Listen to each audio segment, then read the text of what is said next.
Big screen మీదకి వస్తే చాలా బాగుంటుందని ఒక అభిప్రాయం వ్యక్తం చేశారు. సో చాలామంది మొబైల్లో చూడని వాళ్ళు కావచ్చు, స్క్రీన్ మీద చూడాలని అనుకుంటారు. సో స్క్రీన్ మీద తీసే ఆలోచనలు ఏమైనా ఉందా? ఎందుకంటే గతంలో ఉషాకిరణ్ మూవీస్ చాలా మంచి మంచి సినిమాలు అందించింది. సో దాన్ని మళ్ళీ కంబ్యాక్ తీసుకురావడానికి దీని ఏమైనా ఆలోచనలు ఏమైనా ఉన్నాయా? సో ఆల్రెడీ ఆ ప్రాసెస్ నడుస్తుందండి.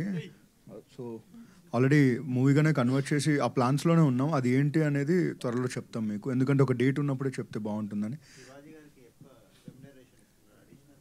శివాజీ గారికి యాక్చువల్గా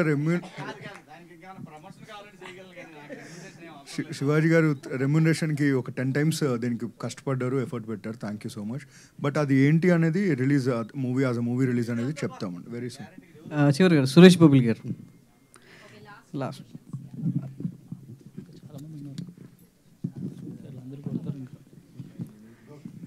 సురేష్ గారు చెప్పండి.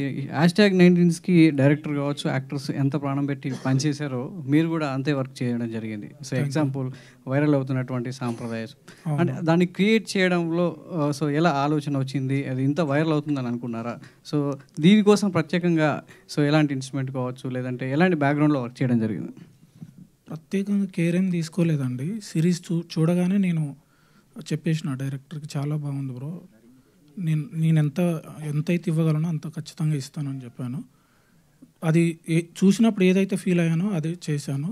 అదే బ్యాక్గ్రౌండ్ స్కోర్. సాంప్రదాయని సుప్పిని అనేది జనరల్గా మేము మా ఫ్రెండ్స్లో మేము పాడుకుంటూ ఉంటాం. మా ప్రోగ్రామర్స్ కానీ చిక్కి అని రోహిత్, మేమందరం ఊరికే సరదాగా పాడుకుంటూ ఉంటాం. దాన్ని ఒక పాటగా చేసి వీడి క్యారెక్టర్ అంటే చేస్తే బాగుంటుంది అనే ఇదితోని చేసి డైరెక్టర్ గారికి రాగానే నవీన్ గారికును ఆదిత్యకు చూపించాను. వాళ్ళు చాలా బాగుందన్నారు. సో అది నార్మల్గా వచ్చేసింది. అదేదో దానికి కావాలని ప్రత్యేకంగా ఏం చేయలేదండి. నవీన్ గారు, ఫస్ట్ ఆఫ్ ఆల్ కంగ్రాచులేషన్స్ అండి. ఈ సినిమా పార్ట్ 2 ఉంటుందంటున్నారు, వెబ్ సిరీస్ సినిమాగా వస్తుంది అంటున్నారు పార్ట్ 2. అంటే నెక్స్ట్ సంక్రాంతి బరిలో ఉండే అవకాశం ఉందా? ఇది సినిమాగా వస్తుంది, పార్ట్ 2 కూడా నెక్స్ట్ సంక్రాంతి బరిలో ఉంటుందా అంటున్నా. ఎందుకంటే మళ్ళీ డేట్లు దొరకవు కదా. సీజన్ 2 ఉంది, సీజన్ 3 కూడా ఉందండి. అంటే ఫస్ట్ అనుకున్నప్పుడే అనుకున్నాం. అంటే అది ఎప్పుడు ఉంటుందండి? నెక్స్ట్ సంక్రాంతికి ఉంటుందా తర్వాత? ఇప్పుడు ప్రస్తుతం నాకు ప్రతి ప్రొడక్షన్ హౌస్ నుంచి మా ఆదిత్యకి అడ్వాన్స్ ఇస్తా అని నాకు కాల్స్ వస్తున్నాయి. So it depends. So it depends. అంటే నేను ఆదిత్యని అడిగాను చేసేద్దాంరా సెకండ్ సీజన్ అంటే, మధ్యలో ఒక సినిమా చేస్తాను సార్ అన్నాడు. So it's up to him, it's completely his decision. ఇంకోటి మంచి స్క్రిప్ట్స్ ఉన్నవా? లేదండి, ఆ చెక్ పాస్ అయింది మళ్ళీ కొన్ని రోజులకి. I'm very proud of him. Actually నిన్నే ఒక మంచి సంస్థ నుంచి అడ్వాన్స్ తీసుకున్నాడు. I'm very very happy. So వీడు డబ్బులు తీసుకోవడానికి భయపడుతుంటాడు వీడు. సో బాబు వెళ్ళురా తీసుకో. So I'm very happy. It's a bright talent. So season 2 season 3 ఉందండి. అది మా ఆదిత్య. మంచి స్క్రిప్ట్స్ ఉన్న వాళ్ళు మిమ్మల్ని సంప్రదించవచ్చు అని చెప్పారు కదా, అంటే మిమ్మల్ని రీచ్ అవ్వాలంటే ఎలా? మా ఇన్స్టాగ్రామ్ పేజ్ ఉంది, వీ కెన్ రీచ్, ఈమెయిల్ అవన్నీ. నవీన్ గారు. Yes sir. డెవిల్ సినిమా మీరు చూసారా? ఎలా ఉంది? చూసాను సార్, బాగుంది సార్. కొంచెం స్క్రీన్ ప్లే చేంజెస్ జరిగినట్టు అనిపించింది. It's good.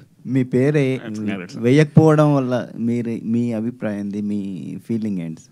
అంటే ఇది కరెక్ట్ ప్లాట్ఫామ్ కాదండి. Let's stick to 90s. Shivaji గారు మీరు సమాఖ్యవాదిగా చాలా మాట్లాడడం జరిగింది చాలా స్టేజెస్ మీద. సో ఏపీ రాజకీయాలు ఇప్పుడు ఎలక్షన్స్ కూడా రాబోతున్నాయి.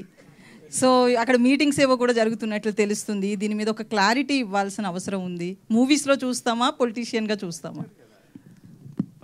ఫస్ట్ మీరు ఒక పదాన్ని సరి చేసుకోవాలి. ఐఎమ్ నాట్ ఏ సమైక్యవాది. నేను ప్రత్యేక హోదా కోసం పోరాడని తప్పితే సమైక్యవాదం గురించి కాదు. అది 60 సంవత్సరాల తెలంగాణ కళ, అది సాకారం అయిపోయింది. It's over. ఆ గేమ్ అయిపోయింది. 2 రాష్ట్రాలు, 2 అన్నదమ్ములు కలిసి ఉంటున్నారు, హ్యాపీ. దాని తర్వాత ఎలక్షన్స్ వచ్చినా రాకపోయినా నేనైతే డైరెక్ట్ పాలిటిక్స్లో ఎప్పుడు పాల్గొనేవాడిని కాదు, నాకు సంబంధం లేదు. నాకు రాజకీయాల కన్నా కూడా నా పిల్లల కోరిక, నేను యాక్ట్ చేయమన్నారు, నేను యాక్టింగ్ తప్ప ఇంకోటి చేయను. ప్రజలకి సమస్యలు వచ్చినప్పుడు మాత్రం రేపొద్దున వచ్చినా సరే ప్రజా సమస్యలు ఏమన్నా సరే ప్రజల గొంతుకగా మాత్రమే ఉంటాను. నన్ను కావాలని ఒక పార్టీకి కనుక అంటగట్టాలనుకుంటే ఖచ్చితంగా ఆ పార్టీలోకి వెళతాను, దోలు తీర్చేస్తాను. అందరికీ నా జోలు రావద్దు. నేను నిజాలు మాట్లాడతా కాబట్టి అందరికీ ప్రాబ్లమే. సో అటువంటి వాడు రాజకీయాలకు పనికిరాడు, నేను రాజకీయాల్లో పనికిరాను, నాకు తెలుసు. ప్రజల గొంతుకగా మాత్రమే ఉంటాను. దయచేసి నన్ను ఎవరు కూడా ఫలాని రాజకీయ పార్టీ, ఫలాని చంద్రబాబుకో, ఫలాని జగన్మోహన్ రెడ్డికో, లేదంటే మా కేసీఆర్కో ఇట్లా ఏం నాకు సంబంధం లేదు. నేను ప్రజల సమస్యల గురించే మాట్లాడతాను. అది మాత్రమే గుర్తించండి. గుర్తించబోయినా నాకు పోయేదేమీ లేదు. శివాజీ, శివన్న ఎప్పుడు ప్రజల గొంతుకే. ఆ గొంతుకు ఎప్పటికీ మోగబోదు until I die. I'm for the people, that's all. Thank you. Thanks for your questions media, and thank you so much ప్రేక్షకులందరికీ. ఈటీవీ విన్లో #90s ఆదరించిన వాళ్ళందరికీ కూడా పేరు పేరున కృతజ్ఞతలు తెలియజేసుకున్నాం. ఇంత మంచి సిరీస్ని అందించిన టీం అందరికీ once again congratulations and thank you. Today's event by UV media and this is Geetha Bhagat signing off. Thank you.